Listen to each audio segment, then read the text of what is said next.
Hey, my name's James Nicholson and welcome to my YouTube channel. Now in this video, we're going to talk about why 6 out of 10 landlords are considering leaving the market. That's right, 60% of landlords are looking to potentially leave the market in the next few years by 2028. Now this is nothing to do with tax and it's not to do with mortgage interest rates either, although those things don't help. So before we jump into that, make sure you subscribe to the channel and hit the bell notification. Make sure that you smash the like button, guys. That really helps us with the YouTube algorithm. We're on 70,000 viewers, unique viewers every single month now. We've got 6,000 subscribers. We've got 500,000 views on the channel so far. And so just a little touch of that like button will help us get even more. So thank you for doing that. So what is going on? Well, landlords are getting absolutely demolished at the moment. We've got Section 24, which hits a lot of people, and that is basically the tax on properties, meaning that if you own the property in your personal name, you're taxed on the gross rent, the gross amount of rent. So let's just say you get £1,000 in rent, you've got a £500 mortgage, and you're going to get taxed on this amount here. Now, let's just say you're a higher rate tax earner. You could be paying 500 quid in tax or thereabouts, meaning you make zero, right? Meaning you make zero if you do own that property in your personal name. Now, the right way to do it is in a limited company, but lots of landlords have been landlords for decades and decades and decades where this tax rule didn't exist. They can't move the property across easily. So it's very, very difficult.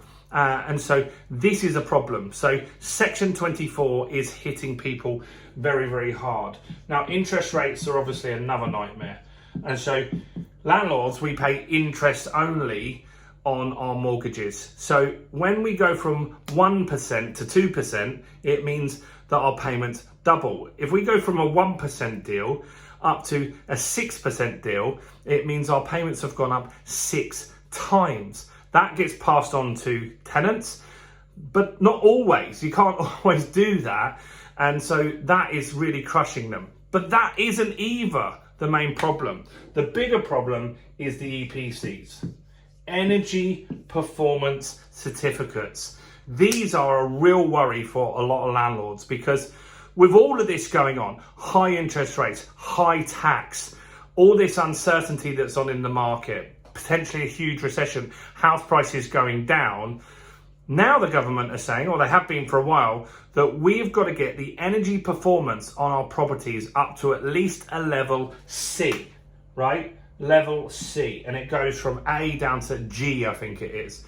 And so most properties, that's going to be very, very hard. Imagine you own a Victorian property with sash windows in London.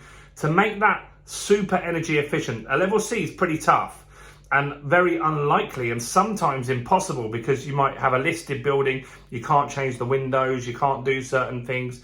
There are limitations in some properties, but that isn't just the problem. The other thing is the uncertainty. When does this EPC thing come in? It was 2025. Now it's looking to be pushed back to 2028. But is it going to be pushed back again? We don't know for sure. What they're also saying is, initially, we were going to have to spend, if we couldn't get it up to a level C, we were going to have to spend £3,500 to get it as close to a C as we could. Now, that's a lot of money, especially if you own 100 houses like some people do. But what's more difficult is that's changing. That goalpost is changing, and that amount is going all the way up to £10,000.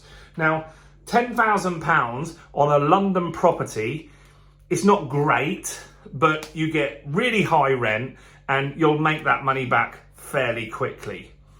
If you have a 10,000 spend that you've got to do on a 60 grand house up in Doncaster or Yorkshire or Liverpool or Manchester, suddenly this is really, really tough. It's a huge percentage of the property.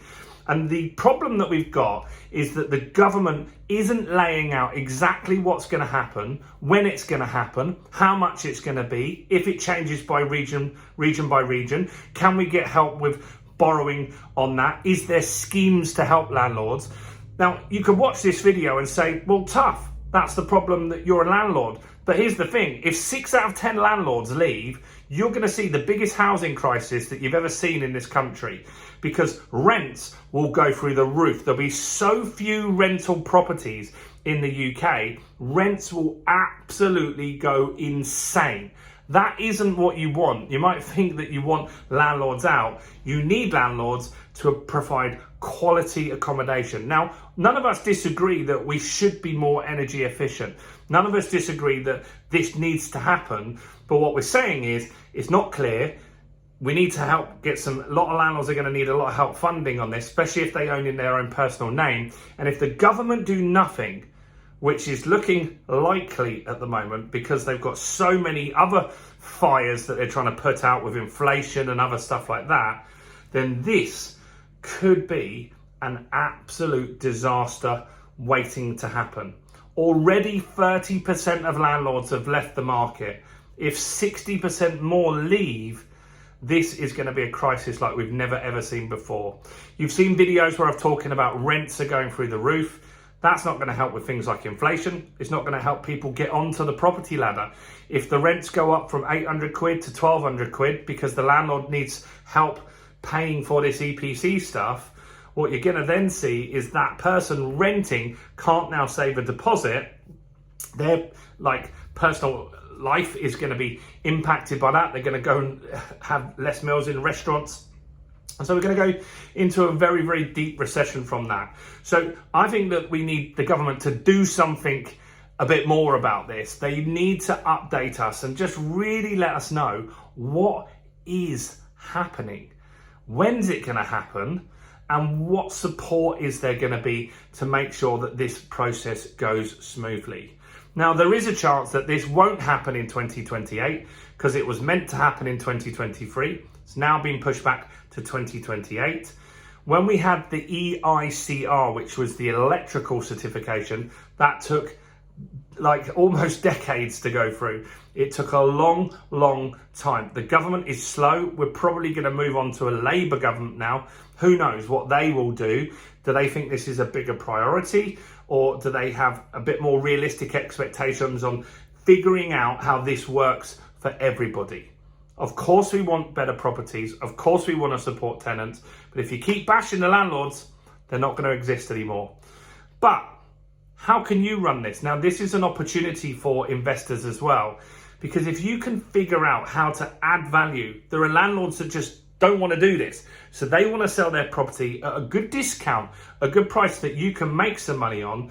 You can then get these EPCs up. There's talk that mortgage companies will lend you some money to do that. And then the value of that property with a higher EPC is going to go up significantly. That's a great opportunity. So there are always opportunities in property. You just got to look at them, and hopefully not too many landlords leave because of this. Let me know your thoughts in the comments below. I know no one really cares about landlords, but look, you should, because you need them to provide quality housing for people.